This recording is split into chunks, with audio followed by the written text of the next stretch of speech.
ताजरान मोहम्मद काशिफ चौधरी सदर मरकज़ी तंजीम ताजरान पाकिस्तान की तरफ से आपकी खिदमत में सलाम अर्ज़ है।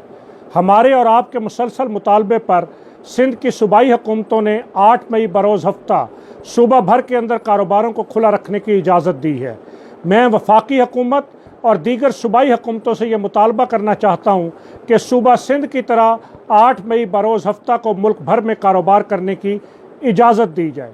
इसके साथ साथ मैं हुकूमत के दानिश्वरों और NCOC के ज़िम्मेदारान से यह बात कहना चाहता हूँ कि कम मरीज़ों की शरह वाले तमाम शहरों को मुकम्मल तौर पर लॉकडाउन से आज़ाद किया जाए, यानी उनको मुकम्मल तौर पर खोल दिया जाए।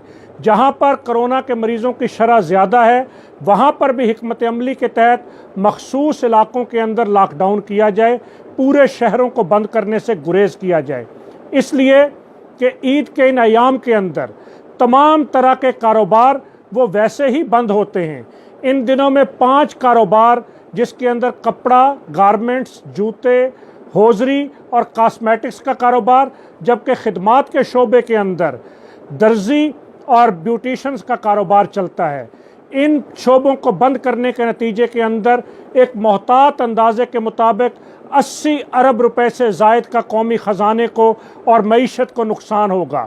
इसके साथ साथ ये कारोबार जो पूरा साल ईद के अयाम की तैयारी करते हैं, ये जो माल अपने स्टॉक कर चुके हैं, उनके गोदाम भरे हुए हैं, इनके कारोबार न चलने के नतीजे के अंदर जब ये अदायगियाँ नहीं कर सकेंगे तो उसके नतीजे में सप्लायर और ताजर के दरमियान नए झगड़ों के पैदा होने का ख़तरा है।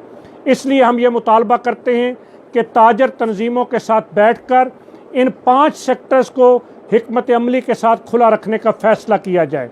मैं ये बात भी यहाँ कहना चाहता हूँ कि हुकूमतों के ज़मीनी हक़ाइक़ के बरक्स और अवामी उमंगों के बरखिलाफ़ किए गए फ़ैसले हमेशा बगावतों को जन्म देते हैं। पाकिस्तान की ताजर तंजीम का सदर होने के नाते मैं वाज़े तौर पर यह बात कहना चाहता हूँ कि हुकूमत गैर ज़िम्मेदाराना फ़ैसले कर रही है। अगर हमने भी इसी तरह गैर ज़िम्मेदाराना रवैया इख्तियार किया और पाकिस्तान भर की ताजर तंजीमों ने हुकूमती फ़ैसलों के ख़िलाफ़ अमली बगावत का फ़ैसला करते हुए मार्केटें खोलने का ऐलान कर दिया तो फिर रियासती ताकत से मार्केटें बंद नहीं रखी जा सकेंगी। इसलिए कि ये जुर्माने, छापे, गिरफ्तारियां और मुकदमात और जेलें ये हमें कभी भी अपने मकसद से पीछे नहीं हटा सकती।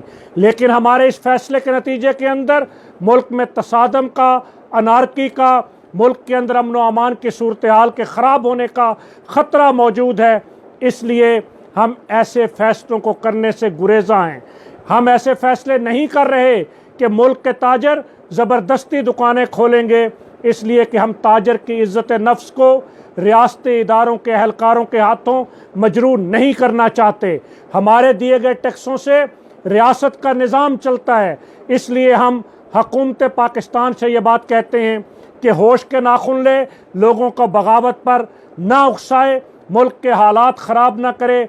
अगर ये ईद का त्यौहार तो गुज़र जाएगा, लेकिन भूख से बिलबिलाते ताजरों के बच्चे जब उनको मजबूर करेंगे तो फिर ईद के बाद ऐसा ना हो कि मुल्क के चौकों और चौराहों के अंदर उनको बंद करना पड़ जाए और फिर हम वो सख्त फैसले करने पर मजबूर हो जाएं कि पाकिस्तान का ताजर टैक्स देने से इनकारी हो जाए, पाकिस्तान का ताजर इदारों के से तावन करने से इनकारी हो जाए।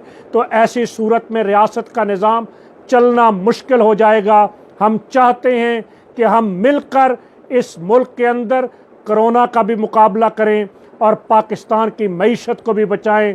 मैं हुक्मरानों को एक बार फिर दावत देता हूं कि आप अपने फ़ैसलों पर नज़रसानी करें और मिल बैठकर इन कारोबारों को खुला रखने की हिकमत अमली बनाएं।